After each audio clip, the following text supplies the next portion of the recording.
Hello YouTube. Just a while back I showed you how to repot some air layers of junipers. Today I'm potting up big air layers of a Shin Deshojo, a red-leafed maple. I air layered them off of my mother plant. The mother plant is right over here. I removed 3 large air layers. It's a tree I grew from a little cutting the size of a toothpick about maybe 28 or 29 years ago, and actually grew it in a large wooden box for about 20 years and switched it over to this Japanese training pot about 6 years ago. And ever since then it's been in training. You can see that the trunk was wired into a beautiful shape, and I left all these branches here to thicken up the trunk of this mother tree. It's going to make a very nice bonsai. We'll have to graft a couple of little roots in here to make a perfect nabari, but aside from that, it's got a beautiful nabari. These 2 sacrifice branches will be removed.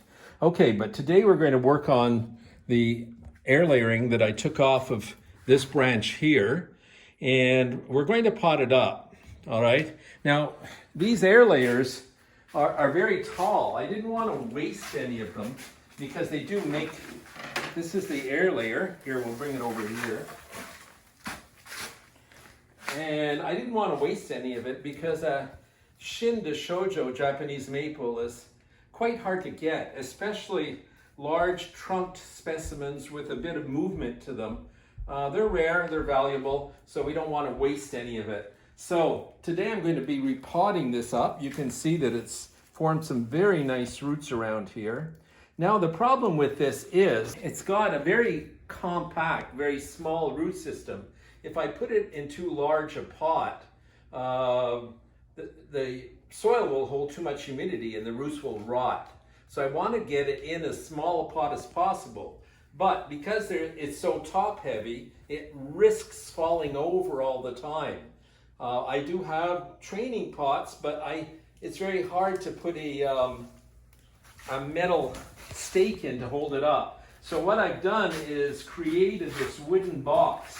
It's quite small and compact actually, and the tree will actually be planted in the box here, and these 2 wooden stakes will hold it upright and stop the wind from blowing it over. Mind you, it's the top is still very top heavy, and with this amount of branches, it's going to cause some stress on the tree. So before I plant it, right now, I'm going to prune it back a little bit because we have very few roots. So if I leave all of these branches and all of these leaves, it's going to create too much of a demand on the root system, and the tree will be stressed and probably die. So I'm going to cut back some of it right now before I get started.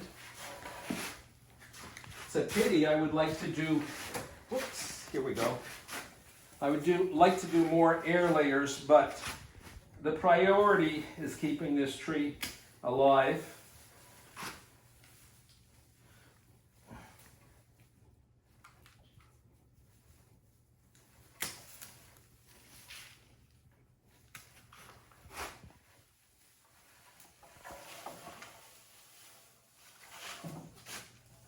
So right now, removing a few more upper branches, the ones that are causing the most, that are sucking up the most moisture. So they're the ones causing the demand. So we can reduce some of them, especially the length of them. Mind you, we have to leave enough foliage. If we don't leave enough foliage, we won't have enough leaves to photosynthesize, and the tree will die because it won't get any energy from the leaves. So you have to be pretty careful about how much you remove. You always have to leave enough to do the work of creating energy for our new tree.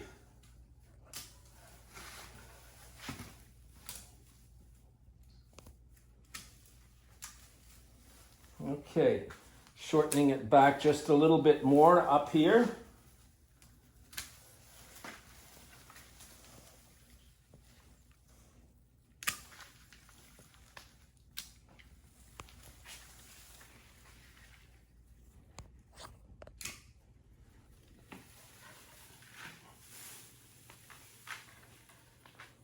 Still got a little bit too much foliage, so we'll take some more of that off. I'm always looking about to where I'm cutting it off, so to make sure I can leave some greenery, some leaves to pull the energy in that direction. We have to make sure that it pulls the sap upwards. I removed this air layer just the other night. I was doing again a demonstration for the Montreal Bonsai Society and wanted to show them how you can actually create some pretty large air layers, some amazing, almost instant bonsai from when you're air layering. You can air layer really big trunks. Okay, so here we go. I think I've removed enough.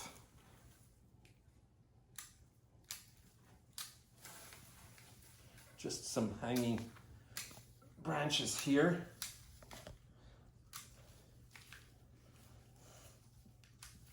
Now, when it starts to grow, it'll have all this renewed energy because these new roots will be very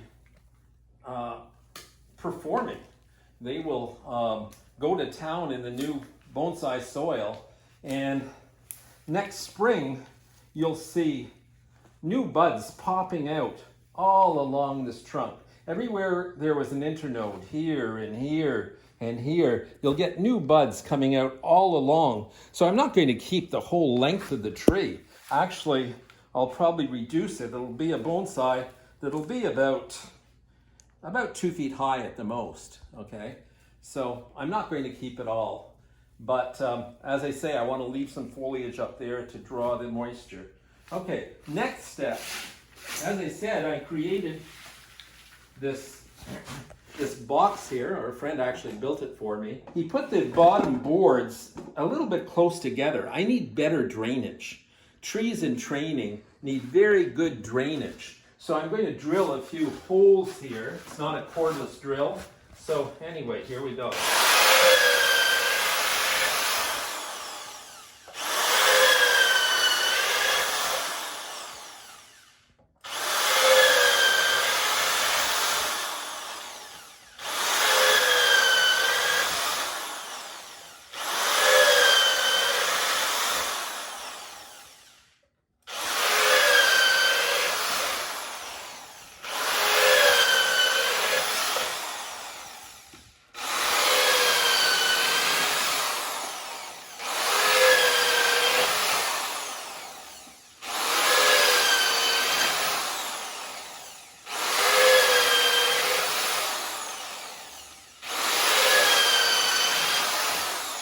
Well, now it looks like a Swiss cheese. I think I have enough holes. I will make a little hole here to thread some wire through up here, probably about this level here. The other side, about the same level.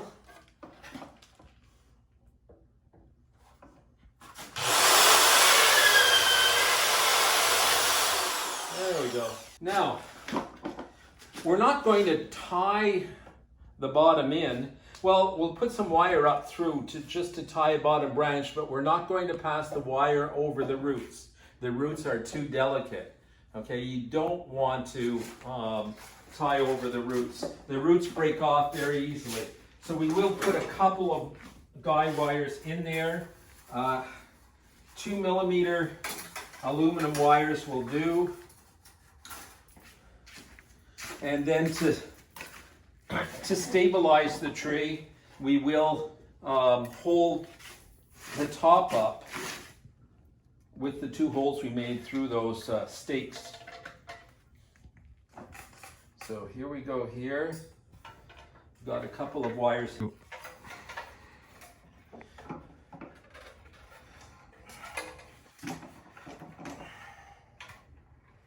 Now we're ready. We're going to put some bonsai soil. That's actually a mixture of about 70% akadama and about 30% pumice. The pumice is actually called chabasai. So we'll put in, when you're training trees, young trees, or you want trees to really grow quickly and vigorously, you put them in very coarse bonsai soil, very large grained. That way there's more space between each grain of soil, more air passes through, they drain better, and the roots grow much faster. So I'm using the majority of the soil in this box will be very coarse grained.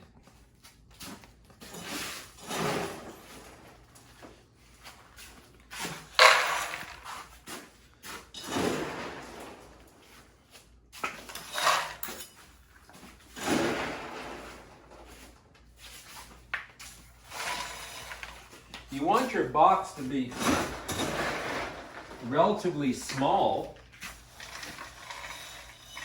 because if it's too large, again, it'll hold too much water and the roots will rot. So we've got a nice bottom layer there, a very coarse grained soil. I'm going to put the box aside for a sec, and then I will open up the air layer and we'll spread out the roots. Here we go with the air layer.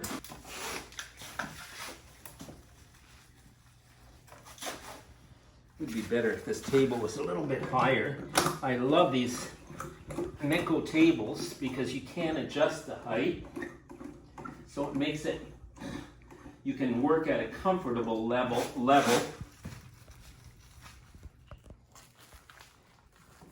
There we go. We'll take off the bottom wire and we'll see the roots. Now, I don't know if I didn't turn the tree around often enough. I've got very good rooting on one side and I don't see any on the other. So I think we're missing some roots on one side, but I can just scrape it again, put some more hormones there, and actually the tree should send out new roots on this side. It was starting to, but I just want to get this tree potted up before it gets too late in the fall, because this tree needs time to fill that box with roots. And if it doesn't get done soon, it'll die during the winter from the cold. So I'm just going to remove what's on the bottom. Just, here we go.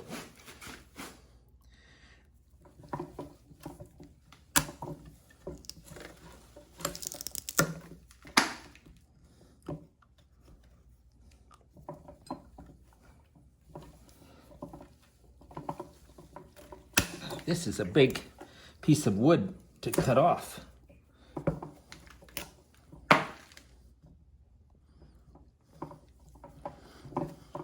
We're making sure not to damage the roots, the new roots. So we're cutting it just below there.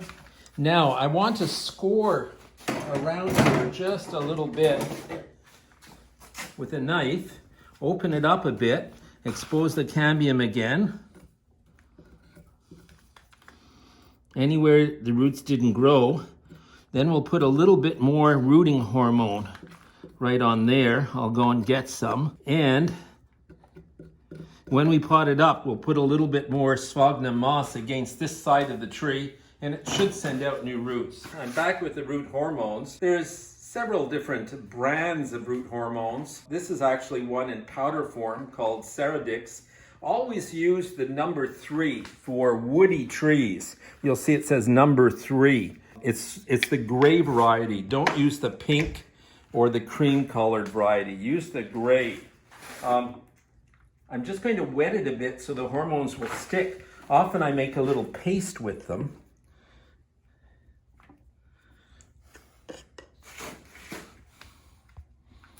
Okay, so we're good.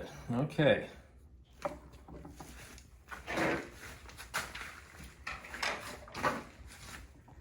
So now I think we're ready to pot this tree up. We bring the box back.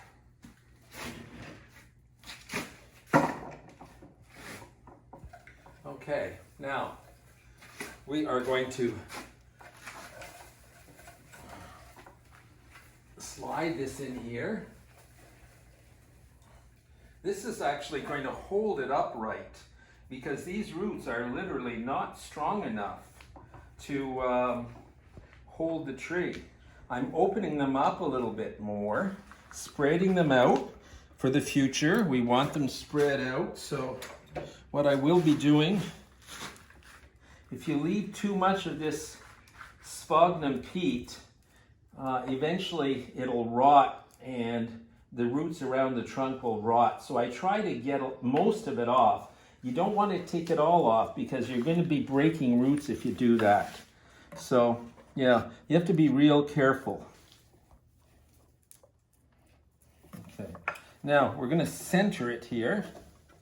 And you can see where the part where there's no roots, this is where I'm going to pack some of this sphagnum peat right in here. I'll put a little bit more there. And that should keep it wet. And eventually it'll root. Okay, now I'm going to tie the bottom in and basically just tie it in on the branches so that it's not going to move. I don't want to touch the roots at all, okay? This wire is not doing much of the work. What's going to hold the tree steady is the two wooden stakes up above.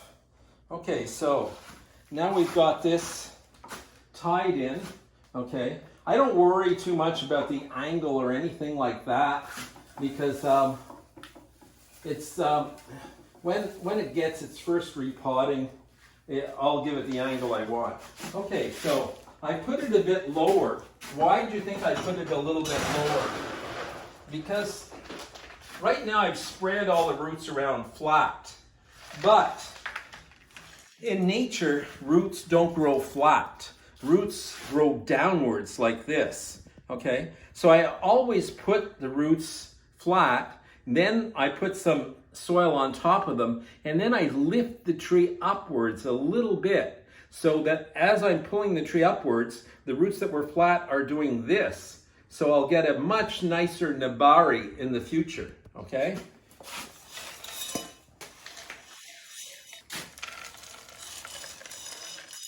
Just a bit more of the coarse. Okay, now I'm going to tamp it down just a little bit so it'll provide a bit of resistance when I pull upwards. Okay, now I start to pull upwards. Not too hard, you don't want to break the roots, just enough. Oh, now they're starting to appear near the top. Now I'm going to tuck around the edges, press it down, compact it a little bit. There's no roots around the edges, so we don't have to worry there. Okay, and we're going to knock on it a little bit to settle that soil down. We don't want to use a chopstick, guys, because the chopstick are going to break those new feeder roots that are coming out of the trunk. That's the worst thing you can do when you're planting up air layers, using chopsticks. If you have to use anything, use your fingers, guys.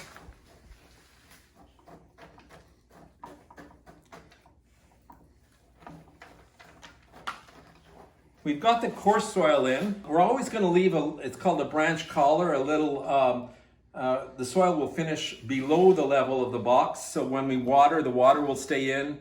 When we give it fertilizer, it'll stay in there. So we're just going to put some medium-sized grains on the top.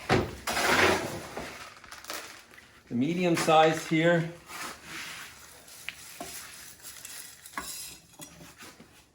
It's all been pre-sifted. I've sifted it myself just about a few minutes ago. There's always going to be a little bit of dust near the top, but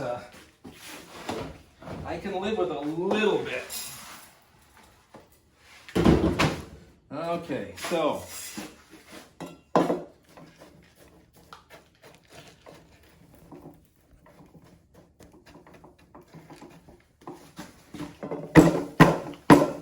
Okay, and finally, just a bit of fine, just a touch. Why do we put a little bit of fine near the top? Because we want, most of the roots are situated in the top layer.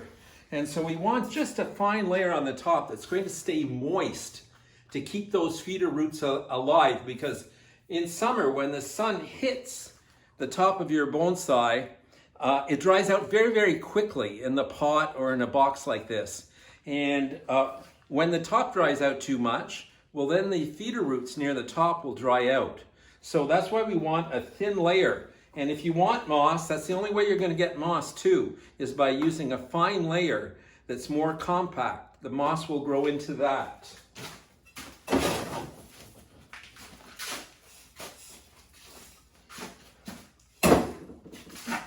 So, put a little bit around here. And again, to keep a bit of moisture near the top, for air layers, I always put a thin layer of sphagnum moss all around the top. Now I won't leave it indefinitely. I'll leave it on there for about a month and then remove it, but it keeps the moisture there. I'll just have to go out and get a little bit more. I have some right outside the door here. Seems to be a different color. It's just because this side it was wet. When it's watered, the color will even off. As I say, this isn't going to last. I'm not keeping it here. After about a month, I remove it.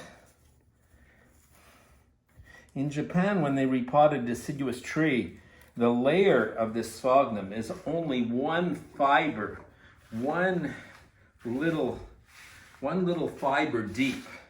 So, or you can chop it up into a very, very fine sort of fine moss and spread it on the top. Now I'm going to tie the tree in through the upper part. I think I'll put it on the ground to do that.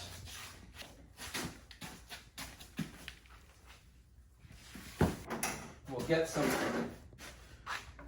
bonsai wire, not too thick.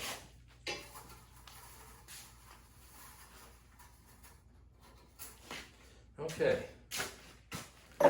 Now, thread it through the hole here.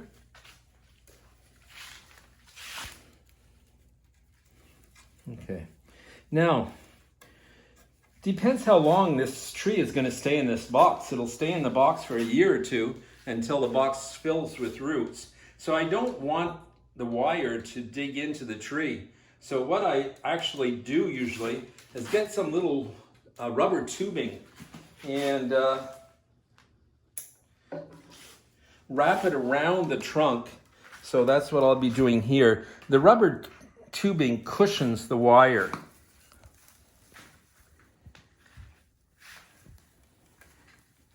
We're going to wrap it all around the trunk here.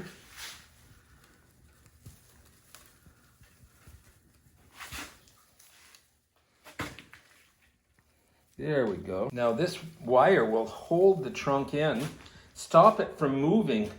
Today was a very windy day, and that can be devastating for a newly repotted tree because they'll seesaw back and forth in the pot, and you can actually, your tree can fall over in no time.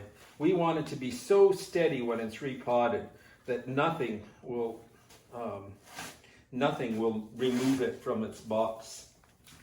Okay, now I'm just using the excess wire to go around the top here to make sure.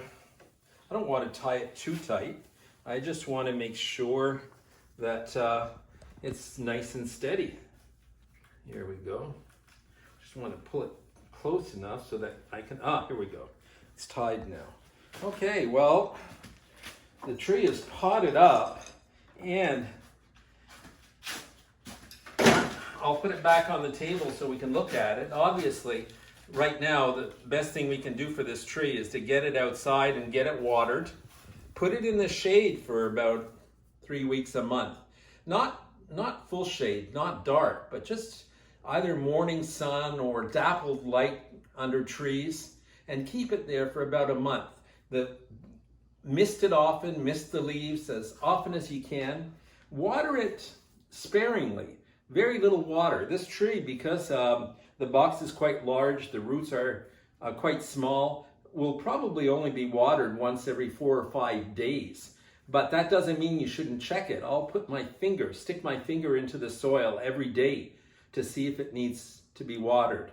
But 4 or 5 times a day, I'll come out with a little, put a spray nozzle at the end of my hose and mist all the tree, the leaves, the woody trunk and branches, and also keep the surface of the soil, that sphagnum moss, always moist, okay? And that's the way you're going to succeed in keeping this tree alive. It has to go on for about a month, and then it should be good for the rest of the time. So here we go. As you can see, this is the future bonsai. We've got a nice little curve here. In the future, to get more taper, I might even go into this part as a new top, or if it branches out all along, I can cut it about here and just use this part. Again, maybe next year, the year later, I can air layer this top off again and get another tree out of it, and this branch off again. It's a pity wasting valuable bonsai material. So, folks, think about that. It's really easy to do air layers. It's fun, and you get great material to work on. Thanks a lot, folks. Bye for now. David Easterbrook.